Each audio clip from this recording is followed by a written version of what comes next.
So we're live. Hopefully this works. First time we've done this on our channel, so bear with us. But it seems to be going okay so far.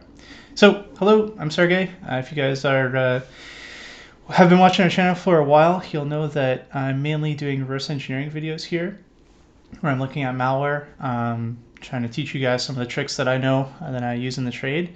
And recently I saw that Conti, which is a very popular, prolific ransomware, one of the affiliates actually, I guess there was a falling out with the group, and they leaked some of the insider training manuals that were being used to basically train these affiliates on how to deploy the ransomware. So basically how, once they have initial access to a victim, how to move laterally, compromise domain controller, steal information, and then deploy the ransomware. So because I have a reverse engineering background and I'm looking at things usually from a blue team perspective, I thought it would be good to have on a red teamer. So we have Rob joining us here. And what I want to do today is I want to basically get Rob's perspective on this training manual, sort of from a red team perspective. So what does he think of it? What are some of the interesting things here? Are there ways to detect these techniques? I think a lot of stuff, we kind of did a dry run of this. I think a lot of this stuff is going to be pretty interesting from a detection standpoint. And yeah, just basically wanted to have him on and sort of talk through this with me. And I'll, because I'm not on the red team side, there's some stuff here that's kind of unfamiliar to me. So I'll be kind of jumping in and asking some questions. I'll be checking out the chat too. So if there's something that you want him to elaborate on a little bit, just put it in the chat and we'll see if we can dig into it. Yeah, so I guess with that, maybe just before we jump in and get Rob to introduce himself, I'll just give you a quick background on Conti. So Conti, like I said, it's a ransomware. It's being used by a group, I think, affiliated with the people who operate TrickBot, but there is an affiliate model. From what I understand, and this is just kind of my own research here, looking at some of the articles that have been published on the group, I believe they get the initial access, and then they farm out the lateral movement and post-exploitation tasks to affiliates. So basically, they'll give the affiliate like a Cobalt Strike connection and this manual, and then the affiliate will go from there to try and move laterally and compromise the enterprise and then deploy the ransomware. So again, don't quote me on that, but I think that's how this works. Basically, shout out to DFIR Report, if you guys are familiar with them. They've done a lot of awesome reporting on Conti from like a defender's perspective, showing some live engagements they have in their sandbox and how that works. And that tends to align with this this document they're going to be looking at here. So that's kind of where I got, that's where the picture comes from. So with that, I guess, Rob, do you want to introduce yourself, tell people who you are and what you do? Hey guys, so I'm Rob. I'm a lead consultant at Netitude on their red team. So my primary sort of concerns are to do with delivering red teams to some of the kind of largest and most regulated corporations across the globe, as well as being one of the primary contributors to POSH-C2, which is an open source command and control framework. It's the one that we use usually in-house, as well as a kind of suite of other tools that we use and put out. So I kind of have a bit of a blend from both sides, both the operator side and the development side. Yeah, and one of the reasons why I reached out to Rob is because he has that perspective where he not only has, is doing red teaming actively, but he's also developing, part of POSH-C2, which is, I guess it's kind of a competitor for Cobalt Strike, if you want to think of it that way. I don't know. I see you smiling, Rob. I don't know if that's how you want to sell it, but anyway, he has tooling experience, which is why I thought it would be interesting to have him on. So with that, do you want to kind of dive in here? And I think maybe the best way to do it would be just to go through this piece by piece and kind of get your perspective on what you're seeing here in the manual. Sure thing. So yeah, thanks, Sergey. I guess the first thing that springs to mind is this is obviously a manual for Cobalt Strike.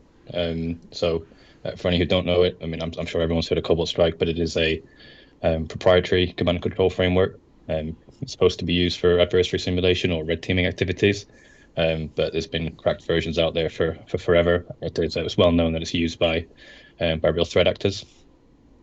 The document itself has, I believe, been translated from Russian. Yeah. Or Google. Yeah, big shout out to James in the Box on Twitter for doing all the Google Translate. Yeah, that's a good point, Rob. So as we look through this, the English is kind of crazy, and it's because it's all been run through Google Translate. The original was in Russian, so yeah.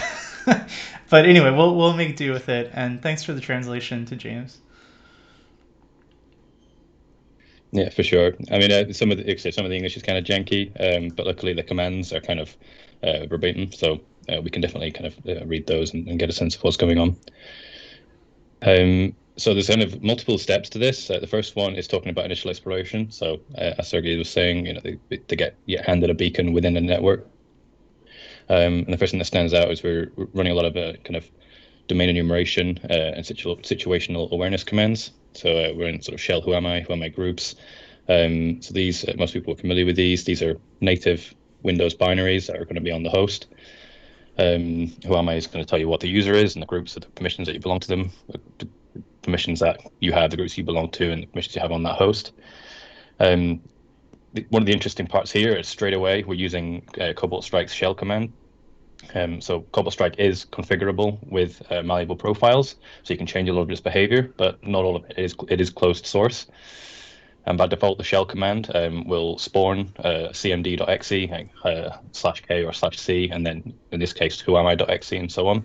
So from a kind of an IOC's perspective, this stands out pretty clearly. If you're kind of watching process trees and kind of writing IOCs for this kind of thing, you're going to see, let's say you've been phished and you've got a beacon in Word or Excel or something like that from a macro, for example. That Word document is going to be spawning cmd.exe every time you run a command Right. with the shell. This So shell we command. can see right away, not particularly stealthy from a defender perspective because they are dropping in the shell all the time. I think you were saying before, Rob, there's other ways to execute these commands without having that command prompt. So this is kind of a sloppier way of doing it.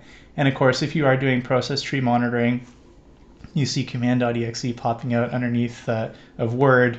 It's pretty glaring obvious that there's something wrong there. Yeah, for sure. And obviously, like if this is happening really frequently and command.exe is closing every time, like you're going to be triggering a lot of these. But looking down, we're doing a lot of just situational awareness checks. Excuse me.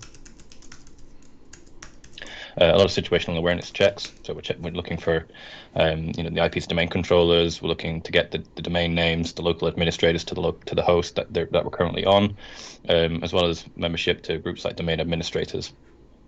Bearing in mind we're focusing on this, or this is kind of focusing to do with ransomware. Being able to privilege escalate quickly in the domain is definitely something that these guys are going to be looking to do.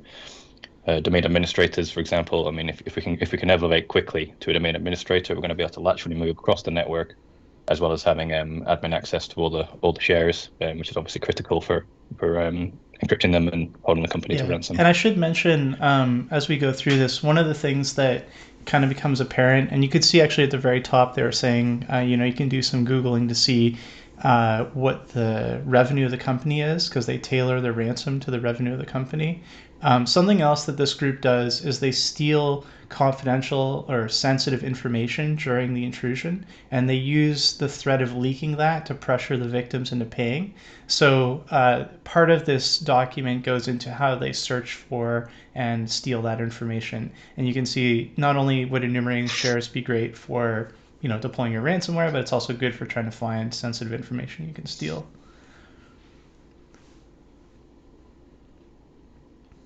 Yeah, for sure. And so kind of moving past that initial situational awareness check, we're moving into sort of some more broader situational awareness and enumeration of the domain. So here we're looking, it looks like they're importing some PowerShell. So this is sharefinder.ps1, which is part of the PowerView suite. So this is this is a PowerShell suite from SpectreOps, which are an American offensive firm. They put out loads of really good content. ShareFinder is unsurprisingly going to attempt to find shares on the domain. We can see that the example here has -check admin, and there's a similar invocation down here for -check share access. Both of these are interesting. The check share access, as Sergey was saying, can be useful because it doesn't matter necessarily if you have write permission in order, which you will need to encrypt it. But if you have read permission, you can just pull that off and sell it. So both the admin access or writable access and read access, they're both interesting, but for slightly different reasons. We're also seeing that they're not scared to just to write data out to the file system.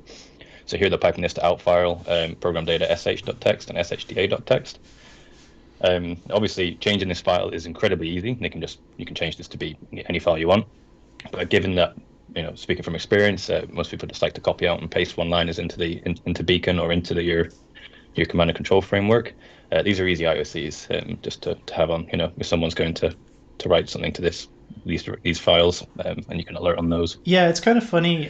We're talking about this off stream, but basically, in a lot of ransomware engagements that I've been involved in, they tend to write these text files with the results from their commands. I'm not exactly sure why. Like, we're trying to figure out why they would do that. Obviously, like red teaming 101, you probably don't want to be writing stuff to the disk, right? I mean, that doesn't make a lot of sense. But a lot of groups do it, and I suspect it might be so that they have receipts. These guys are working for other people, and it might be, a way to sort of show like, oh, okay, I have this information. Maybe they're not successful, but they can pass that information on to someone else in the group. That's all speculation, but it seems a little strange that they're doing this. Yeah. I mean, kind of throughout the document, we can see they're definitely taking the kind of path of least resistance. I think that, again, we were talking the other day, but they're probably so busy and have so many of these going on that they don't need to take the stealthiest route, or try to be as quiet as possible. If they can just come in, smash and grab. If it works out, it works out. If it doesn't, it doesn't. It's not necessarily in their best interest to put the utmost effort into each case. So a couple of other noteworthy things here is they are using open source tools. So ShareFinder is open source. It's on GitHub. And then also that they're using here kind of what are called PowerShell implants. So it's a common misconception for PowerShell implants is that you have to run PowerShell.exe in order to invoke PowerShell. PowerShell.exe is actually essentially just a wrapper around the system.management.automation.dll, which is the real engine behind PowerShell. So kind of more sophisticated implants will not use PowerShell.exe, but then will load that DLL manually into whatever process you're in, and then you can just invoke PowerShell commands directly through that. And this was really, really popular, kind of offensively, 4 years ago, something like that. It was kind of all the rage, and some easy IOCs there are related to checking for processes that shouldn't be loading that DLL, and then seeing which ones are. So I know, for example, in Carbon Black you can do mod loads. I'm sure other EDRs have similar functionality, and you can check for where that DLL is loaded, and if it's loaded into PowerShell IOC, and stuff like that, that's of course is expected. But if it's loaded into net.exe or something like that, then it's probably not a little bizarre. That may or may not be an implant. Yeah, definitely. So yeah, I mean, and again, there's kind of one of the things I list here is some interesting kind of share types, or kind of what seem to be interesting share types to look for. So accounting, clients, projects, financial documents. So things that even if you can just read them, you can't necessarily encrypt them. It's PII data or sensitive data, and they can pull it off and sell it. I should mention also, this is where the translation comes in. They refer to these as balls. Maybe someone who's a native Russian speaker can tell us why that translates so weird. I'm sure they're not looking for balls. I don't know what that word's supposed to be, but it's we see it throughout the document. So the next kind of part that they're looking at here is something called a Kerberos Attack. So Kerberos, again, it's been an incredibly popular attack for a long time. And again, this particular script is part of the PowerView or PowerShell Empire suite. So it's a PowerShell script that performs this attack. So more open source tooling in use here. But a Kerberos it's, Active Directory essentially runs, or the authentication mechanism in Active Directory is Kerberos, and this revolves around using what are called tickets to authenticate from users to services and other resources on the domain. And kind of at a very high level, any user can request a ticket to any service. And a service would be, a web service or a database or something like that.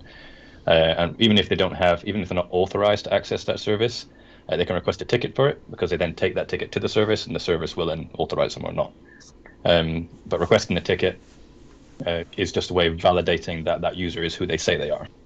And that ticket is encrypted with the password hash of the service account that you're trying to access, and the service account knows that it's a valid ticket if it can decrypt it with its own password hash.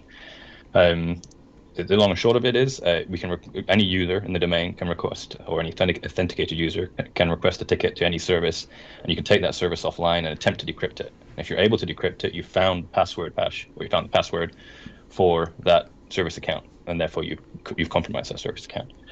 So this is an incredibly popular attack, because it can be used no matter where your landing point is, no matter who you fish or where you land. It's as long as you're in a domain and that domain has service accounts, you can try and Kerberos them. And we can see they're using the hashcat format because they're going to intend to brute force it offline. Exactly, yeah, and they're saving it to kind of ps-hashes.txt. So it has a few more files here for that sort of thing.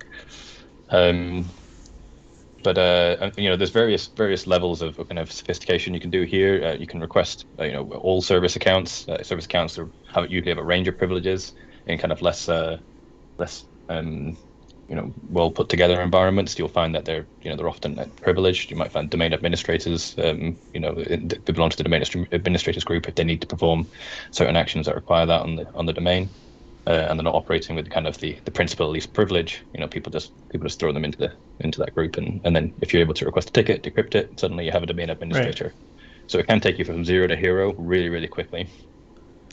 The stealthier method is to enumerate those sensitive users and just select those individual service accounts and just to take those. But in this case, they're not kind of filtering by user. They're just saying, get me all service accounts. I'll take them all offline and try and crack them. And if any work, then we're good to go.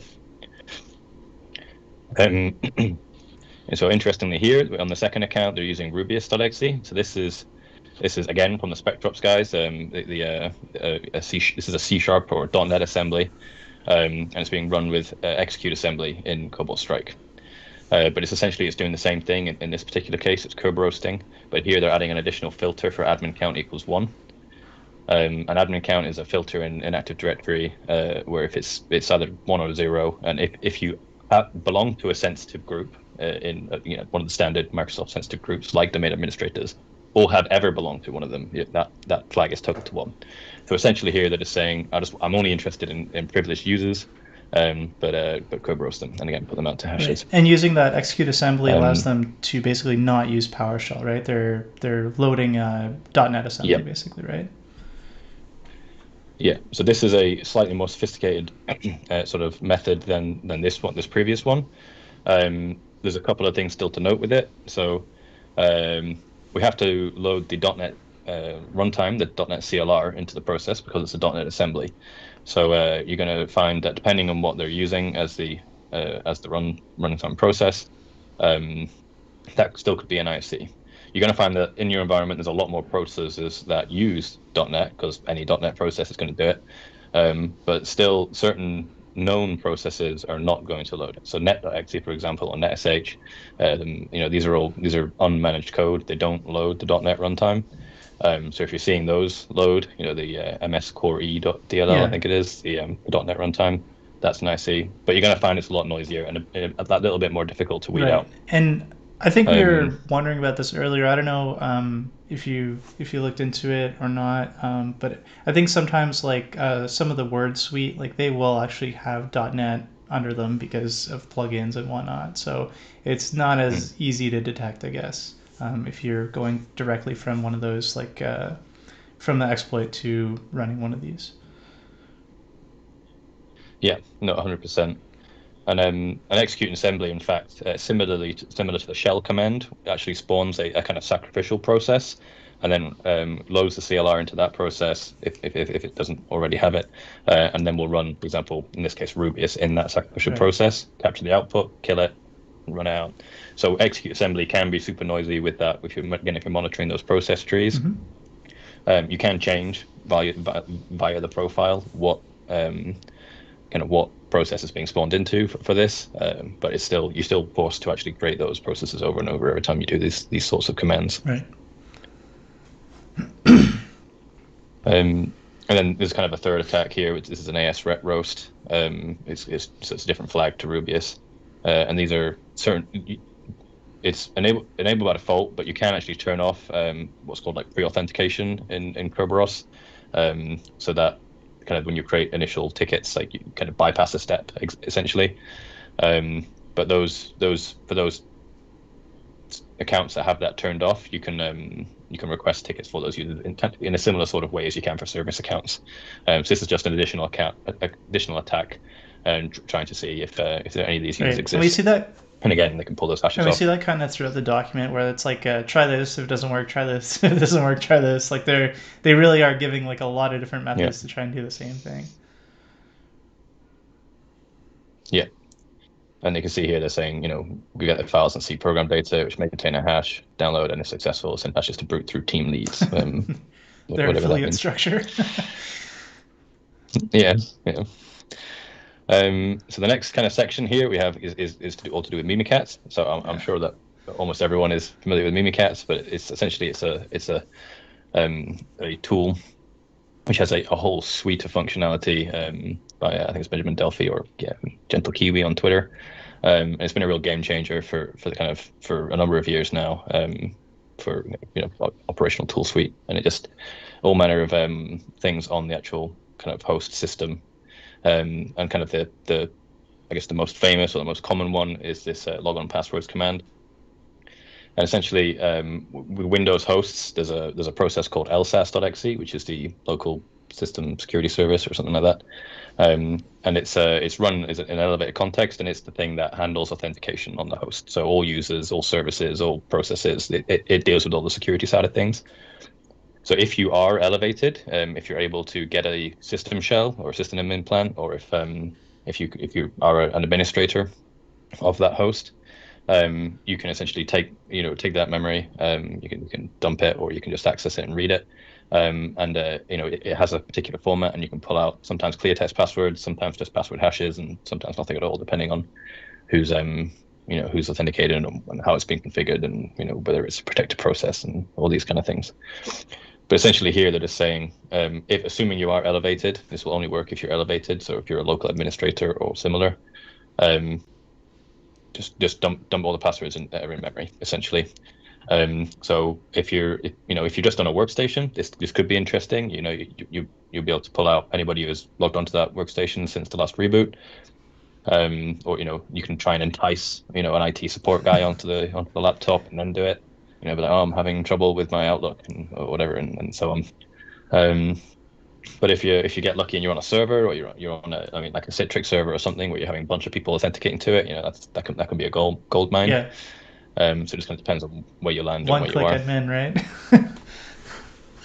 Yeah, but you can see how if you manage to get, let's say you Kerberosed a service account that was like local admin on these select few servers, you'd be able to laterally move to those select few servers, because you're local admin, you'd be able to move there, dump the memory, and potentially, snowball and it creates like a domino effect.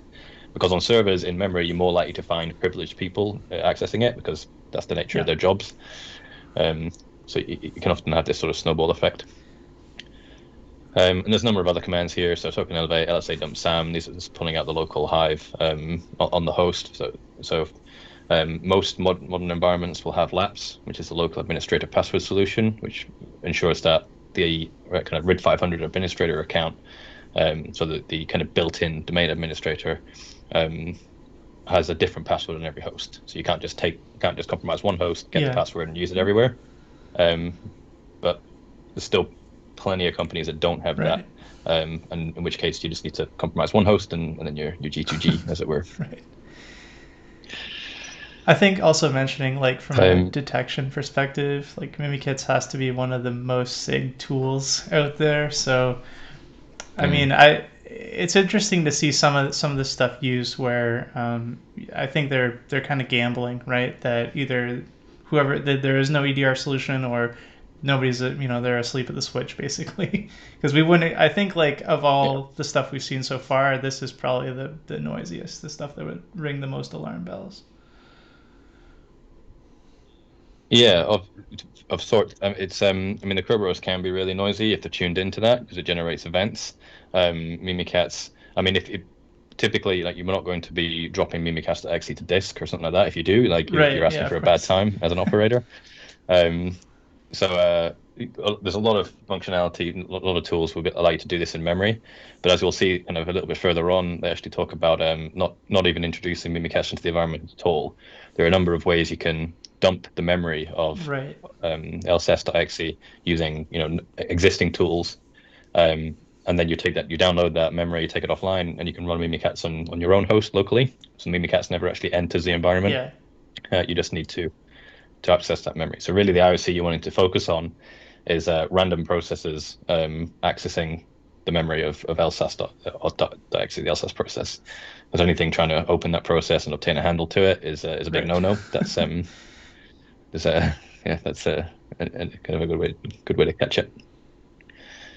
So yeah, there's kind of a number of things, a number of different attacks here. So DC sync is another one where if you're privileged, if you're a domain administrator or similar, domain controllers have to synchronize with each other to make sure that if I log in and I contact DC1 and then I log in and I contact DC2, that it's not got an old password of mine, and if I change my password and so on. So we can emulate that, or we can force that behavior and say, I want to synchronize this user. Can you tell me what his most recent hash is?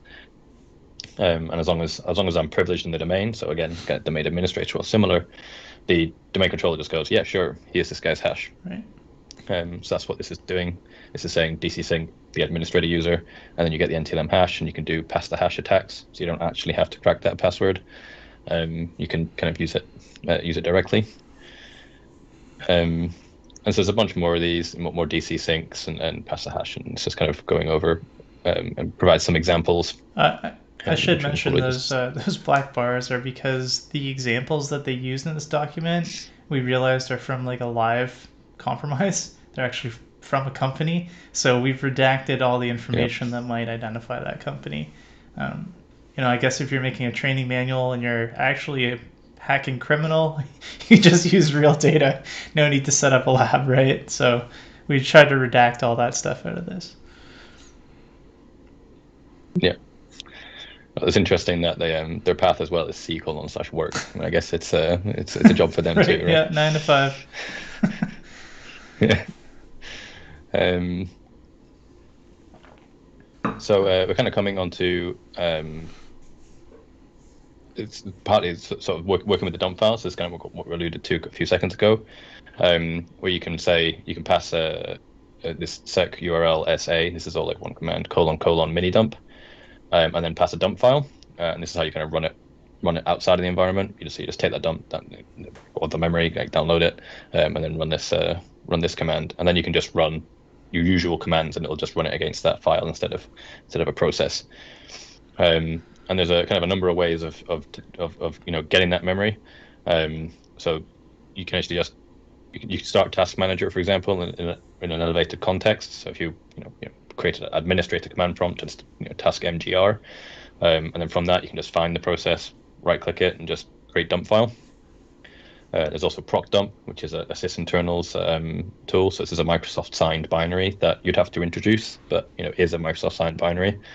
I think it is more commonly used by attackers than it is by for legitimate purposes. But yeah, you could still see it in the environment, though, right? I mean, there's some admins might be using it. Yeah, and there's other ways as well. I mean, there's a API call mini dump write dump that you can write something to just do that manually. There's other open source tools for doing that. But essentially, you just need to extract that memory, take it offline, run it against it, and hopefully you'll get some credentials. So we can also see that they're using pretty up to date kind of exploits as well. So zero logon, I think, was last year. Yeah, it's some functionality that was added to Mimikats to do that, to kind of exploit it. So they have a walkthrough for that as well. Most exploits like this, you're expecting to be patched in most good environments, but not every environment is a good environment. So if it's not being patched, it's a really quick and easy win for them, right? One thing I found interesting about this was the fact that they were like trying to keep this up to date. I mean, it looks like they are like getting current exploits in there and updating this document. I mean, obviously, like I think the FBI released a report saying that they had over 400 victims. So they're prolific and they're successful. So I guess it kind of goes to show that they are invested in keeping this up to date and finding new exploits and getting them into the document.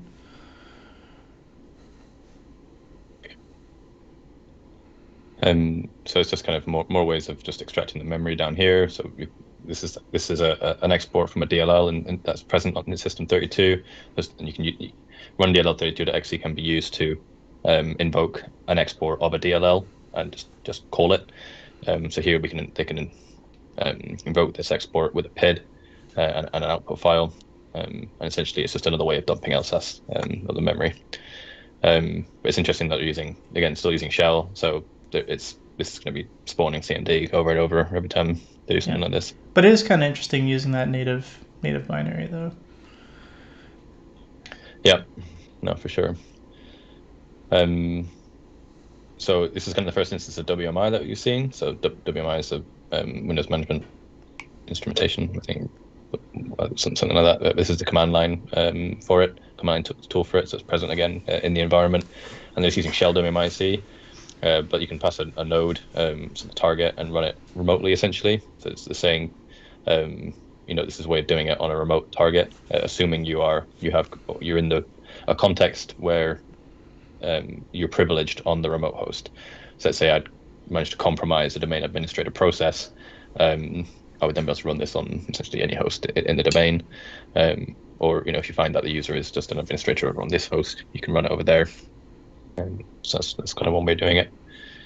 And similarly using PSExec. So this is a really well-known and kind of old lateral movement and remote execution tool that's actually part of the sysinternal suite. Classic again. APT.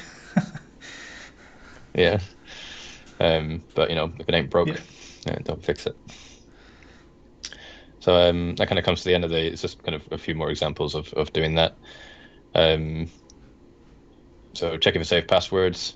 This is another open source tool which will just enumerate the group policy files and check for clear text passwords. There's SMB auto brute. I'm not sure what this is, but it's kind of alluding to a couple of other more open source tools. So Sharp Chrome is a tool which can be used to extract safe credentials from the Chrome browser. Seatbelt is another tool from SpectreOps, or it's part of the Ghost Pack suite, which will just do a whole host of kind of enumeration situational awareness checks on the host, and it'll often pull out various bits of files of interest and configurations of interest and so on. And these are .NET assemblies again, so it's going to be using that execute assembly or similar to execute it. So here's kind of, they're talking about password brute forcing. So they kind of go over some of the absolute basics of common formats. So it's well known that the most common format, because most companies, or at least traditionally, would force you to change your password every 90 days. The most common format for lazy employees was the season and the year, and then potentially with some exclamation marks. You combine this with some of the local sports teams and some stuff to do with the company name, and you're onto a winner in terms of cracking a lot of accounts in the domain. So they're just kind of going over some of that here, as well as enumerating some of the domain administrators. So this is kind of, they've stepped back a bit here, and they're looking to they kind of come back to the privilege escalation step. So at the start of the document, we talked about situational awareness, and we talked about escalating via something like Kerberos. Then they've talked about what to do if you are elevated, either via that method or just straight away. You can dump memory and then try and extract passwords. But now they've backtracked a little bit, and they're talking about if you are trying to crack a password, what's a good way of doing it. So here they're looking at kind of the the password policy. So you can tune out, like, if the password policy is 8, don't bother with any passwords that are 7 characters or less.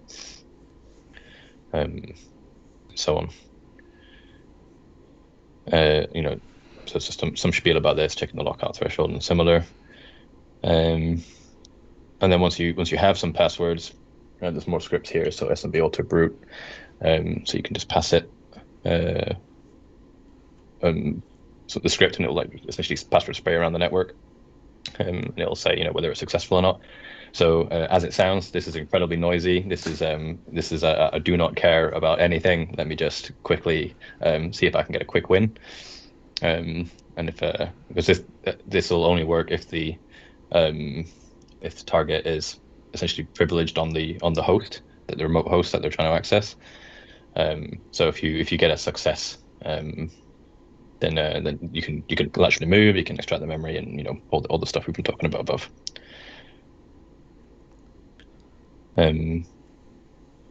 So definitely looking for quick wins is quite an obvious theme. Yeah, I mean, again, like it seems like some of these techniques are pretty good and current, but also some of them are just very noisy, and the chance that I guess they're really just counting on somebody either being asleep at the switch or things not being configured, or basically just no EDR solution at all on the victim. So a lot of this stuff I think would be running alarm bells everywhere. Yeah, definitely. It's interesting to see that they got Print Nightmare, which is a CVE from this year, and then immediately followed by MS-17/010. So there's just anything that they can use to that might have a chance of winning, then good to go. So it's just in the interest of kind of speeding up a little bit, this is just some the instructions on how to leverage that. Again, using PowerShell and to do that. And in fact, down here for MS-17/010, they're using Metasploit. So obviously Metasploit is an open source, it's an old but gold kind of offensive suite, shall we say, that can be used for exploits, enumeration, and so on. We do not often see it on kind of quote-unquote proper red teams because it is so well signatured and just it doesn't give you a lot of the functionality that you do need, to stay under the radar, communications methods and so on. But again, if they find that they can use it and it's effective, then why the hell not? Particularly if they come into an environment and you do use situational awareness and you realize that the company is not a strong in the defense, you're going to take that path of least resistance and just settle on whatever's easiest. So this is just kind of talking through how to set up this attack for MS-17/010 in Metasploit. So this doing it down a SOX proxy here. So they'll have the beacon implant. The Cobalt Strike has a really, really good SOX proxy.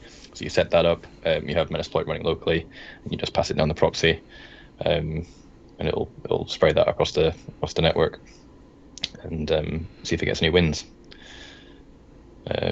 So here's enumerating, he is leveraging it, and it's just whether it works or not, essentially.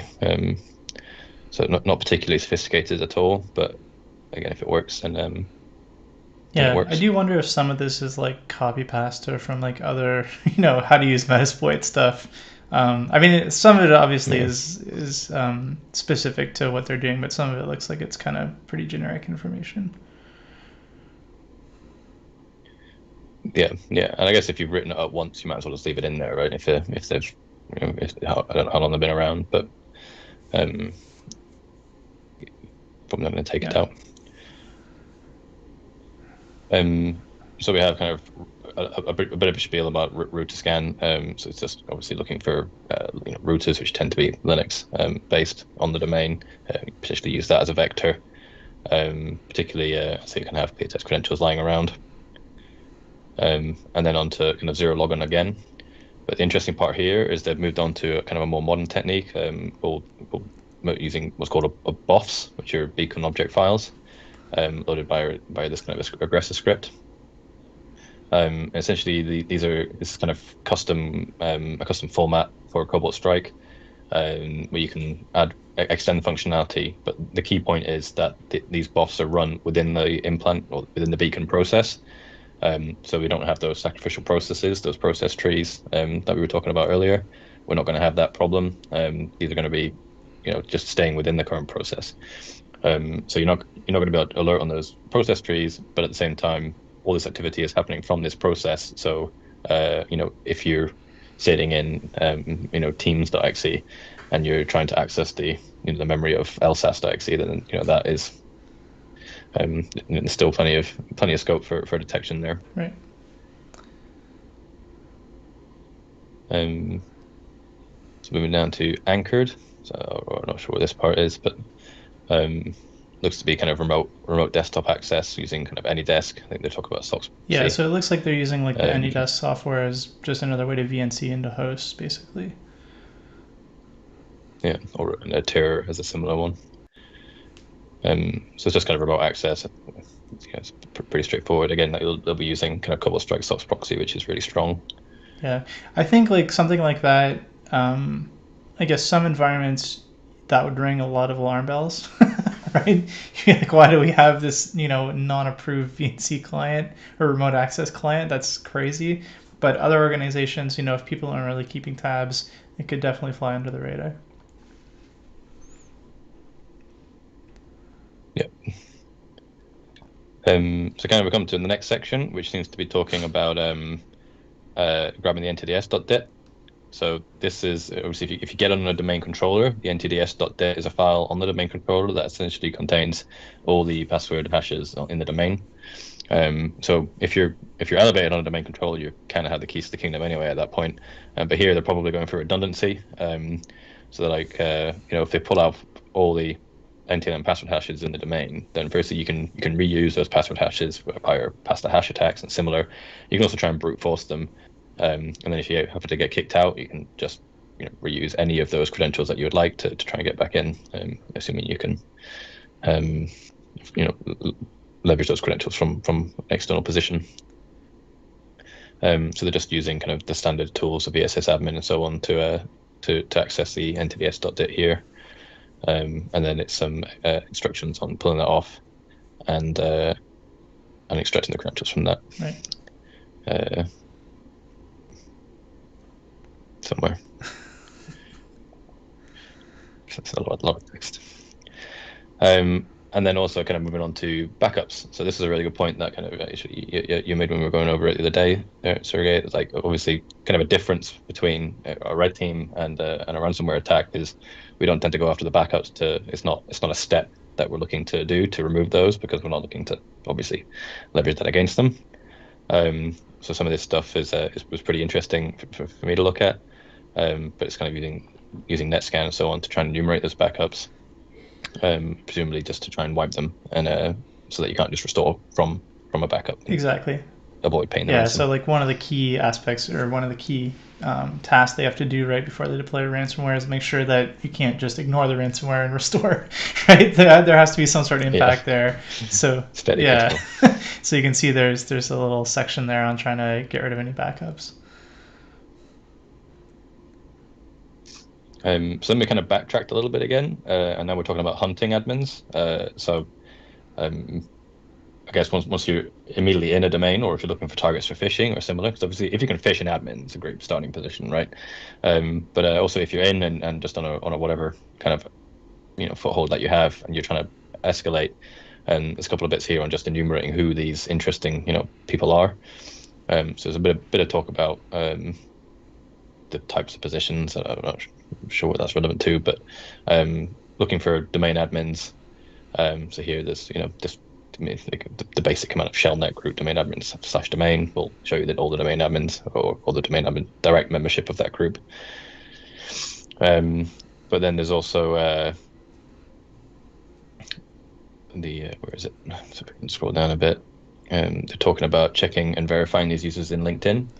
So this is something that we see regularly. Like if we're looking to target something, a company, you can go onto LinkedIn and you can often find really useful information there, either people of interest in this way, or if you find a blue team member at company X and they say on their profile, oh, I'm an expert in Carbon Black and Splunk and a logarithm or whatever, and you're like, oh, okay, cool, so they probably have these technologies. So kind of that OSINT side of things it can be really useful, both like before and during kind of an attack. And the crazy, I mean, you can see all this is all redacted. The crazy thing about this is they show that they actually do that for this company that they've clearly, they've clearly exploited and they're moving around. They list the admins and then they show you can go and look up one of the admins on LinkedIn and see where they work. It's very creepy. Again, we've redacted everything that could identify who these people are. But yeah, it just shows that this really works. I mean, they're really showing you them doing this live to a victim. That's what most of this output is. They just highlighted various bits, but it is just showing you what these kind of commands look like and what the output is. So in this particular case, they found the director of IT and the president of some company, and using that as the example. So a second part to this is that the domain enumeration. So SharpView is another popular open source tool for domain enumeration as a .NET assembly. So kind of a .NET equivalent to the popular PowerShell enumeration scripts. So here they're just looking to find where a user is logged into. So find the domain user location, identity, and then the username.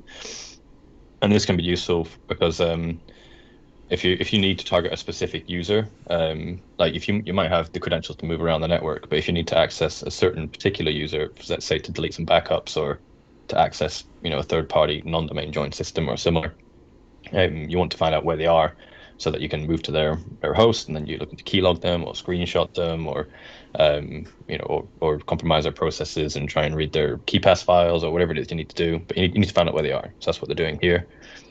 And just kind of showing, so if you look here, we can see that they logged on to they authenticated to the domain controller 01, which had this IP address, but from here. So this is the IP of their workstation, essentially, is what it's showing. So quite literally hunting the admins. Yeah. So here's kind of just a bit more stuff to do. This looks like they're mapping drives or something. I'm not quite sure. Looking to. Yeah, so I think. Obviously, they're just that's in the C drive. Yeah, if you look at like what these are, I think what they're doing is they're looking for juicy data to steal, and also possibly stuff to encrypt. But I think it's more they're looking for interesting stuff to steal. Yeah, so they've got this this IP from up here, and then they're just of course they are an admin on that host. You can just use UNCPath to enumerate the file. So they're just looking at C users, guy's username, and then desktop downloads and so on. So just in case you managed to find password.txt or do not read super sensitive information.txt or similar. I should also mention here you can. Oh, sorry. Go ahead. Okay. Yeah, so there's one thing that kind of stood out here. So you can see they're saying like looking for like NAS or tape. So these are our backup solutions, right? That they would want to get rid of or maybe steal info from. But you can see they're also looking for vSphere. And this is something that I think they just touch on in one section that we're going to get to in a minute. But one thing these guys like to do is they'll get onto your hypervisor and they'll encrypt all your VMs. And so they're also using the admin accounts to look to see if that's a technology that you're using in the environment, and so they can target that.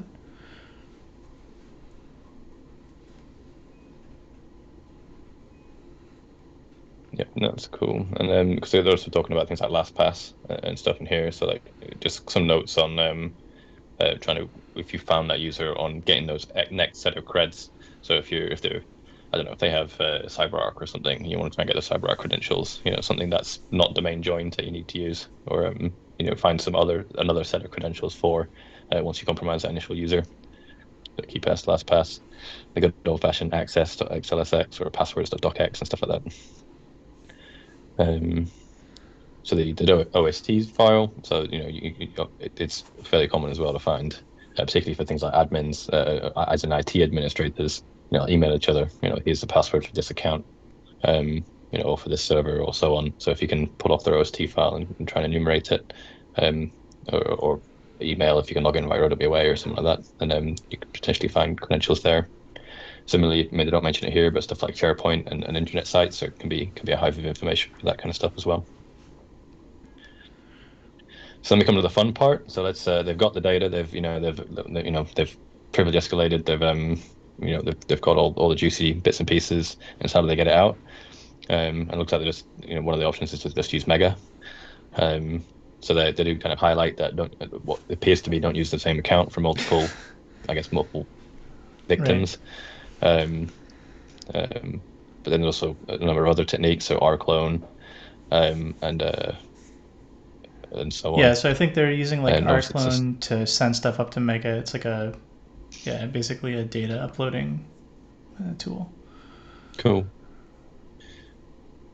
That's cool. So just all the instructions for that. Dedicated disk backup. Yeah, and obviously, like again, from a detection standpoint, there's many ways to detect this. If you have good network monitoring, you can see a large, exfil data, or you can look for these tools. Some of these tools might be used, within your network, so it's harder to, if you're using rclone, it might be harder to sig on it. But some of this stuff is kind of noisy, especially uploading it to Mega. I mean, I think most people would probably be concerned to see, outbound stuff going to Mega from their enterprise, but, depends on what sort of visibility you have. Yeah, particularly, stuff of the size that we're talking about here. Right. I mean, one of the things that often comes up with our red teams is kind of DLP, so kind of data loss prevention kind of tooling. But the problem with DLP is if a real attacker isn't going to just upload stuff in clear text, if you encrypt it and take it out over HTTP or just like Mega or down your C2 communications channel, like there's no way to distinguish that between that encrypted content and the other encrypted content. So you're going on size or I think or the site is going size is probably the only not the only, but that's probably the best marker for like large exfil, just because you can't really man in the middle everything with your DLP, right? There's going to be ways around it.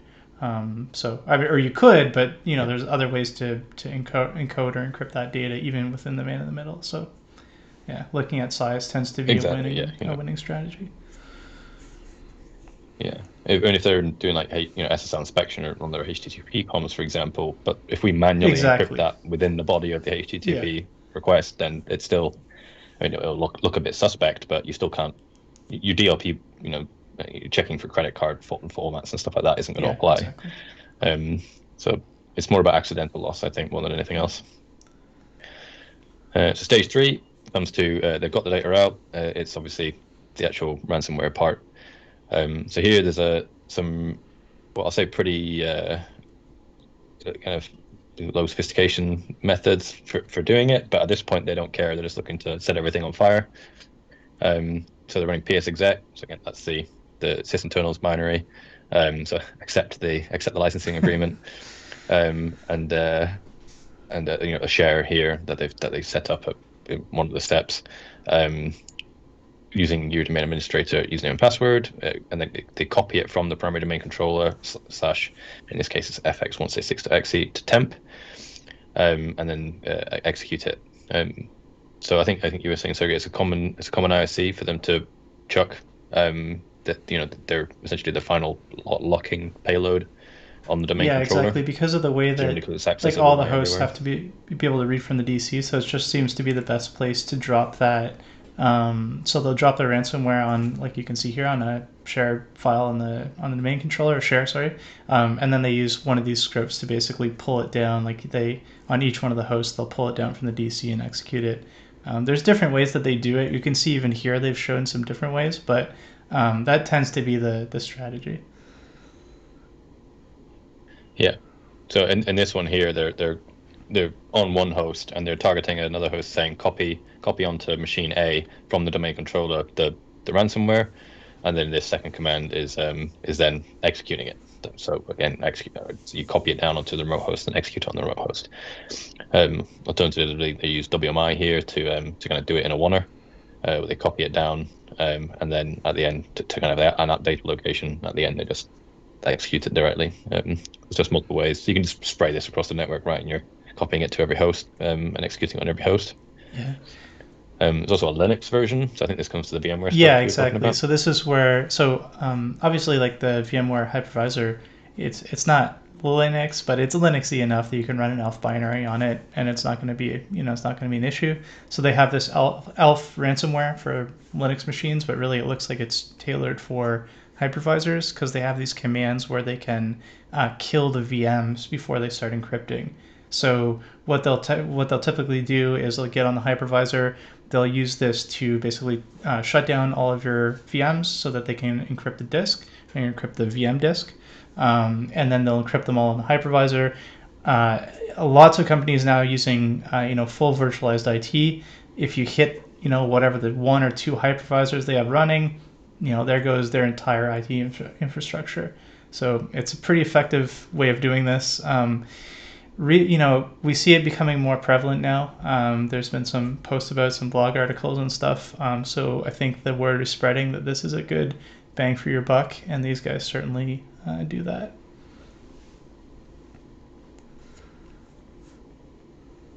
Yeah, there's a similar kind of, it appears to be a similar one just as an exe, which they're just calling 1.exe here, but has a number of flags for no LAN, no local, fast, and full.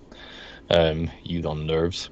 But it has a bunch of flags, and you can use psexec to execute it, and it does all your stuff. So coming towards the end of the doc, we have what I assume is disable antivirus, because we're talking about Defender and so on. So this is a fairly blunt approach to it, where just if there's Defender enabled, we just turn it off via GPEdit. But again, I mean, if these, if you're targeting kind of mid-tier clients, mid-tier victims or companies in terms of their sophistication level, or competency level internally, if they imagine if you're just a medium-sized company with a couple of IT admins and similar, and maybe you're running Defender and McAfee or something, this is absolutely going to work against you. So here, this is a PowerShell one line to turn it off, but essentially you're elevated on the host, just turn off Defender, and it's not going to alert and cause you any problems. A similar option for Sophos, using I think it looks to be a particular GMER, a particular tool of some sort to do that. Yeah, I should mention that this is a manual that came with the leak that this affiliate leaked. They also leaked a folder full of tools and other readmes, and so they have other tools for other AV. This just seems to be like the main manual. So it's not like they're only targeting Defender and Sophos. There's other tools in that dump that we're not going to get into in the stream, but basically they have other methods to deal with different AVs. Yeah. And here they're talking about, so kind of earlier on, they alluded to that share space $share, which they were using to kind of host the files to then spread across the network. So here it looks like this is where they're kind of setting it up, and create a directory called share space $, and then you've got a couple of batch files and some DLLs and stuff to run. So using WMIC again to kind of run this across the domain, because you can choose your node or choose your target kind of machine that you look to do that on. And then we come to the end. We've got checking the result of batch files.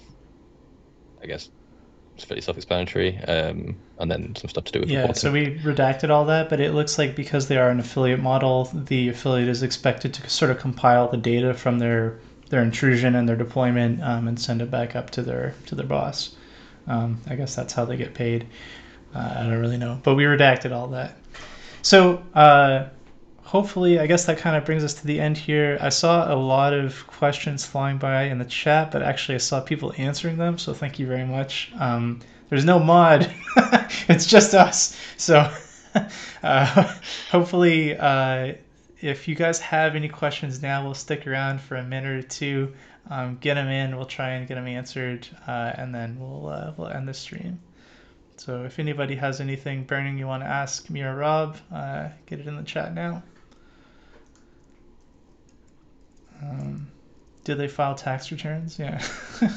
So on that note, this group is actually very profitable. I think I think in that FBI alert, they said that some of the ransoms were up to $25 million per victim. So I think that was the largest one they saw.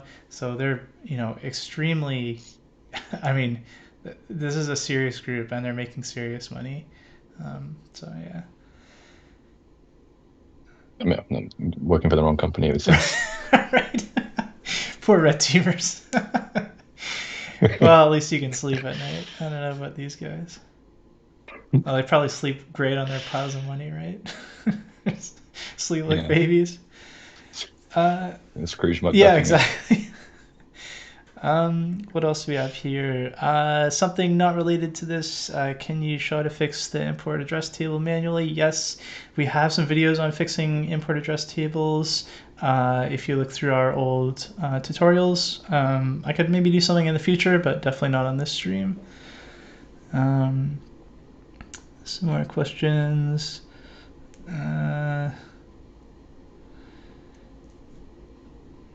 Does this add any evidence to the estimated scale of the Conti group? I don't really know how to. I'm not really tracking Conti from that perspective. We need somebody who's actually tracking them to understand more about their activity and the scale of the group. I can say that I would highly recommend, if you're looking for more information on this group's activities and if you want IOCs, check out the DFIR report, DIFR report. They basically they run a lab where they'll put different booby trap documents, stuff like that, exploit documents in, and they'll see what happens. So that basically they have this fake company in a lab, and then they watch the activity and they'll report on it in these really awesome blog posts. So if you guys haven't checked that out, I'd say check that out. They have a few blogs about Conti, and you can see that it's very interesting. A lot of them match up almost exactly with this document. So you see things like bizarre call leading to trickbot, leading to a cobalt strike beacon, and then you basically see this playbook, line by line afterwards in the environment. And I think one thing that was kind of funny, one thing that was kind of funny in one of their articles was they were saying after the cobalt strike beacon, the operator had a lot of difficulty, and they were speculating, was it just an untrained operator, or is this like some sort of technical malfunction? And I think now we can see that obviously they're farming this out to affiliates, so they probably just got a bad egg.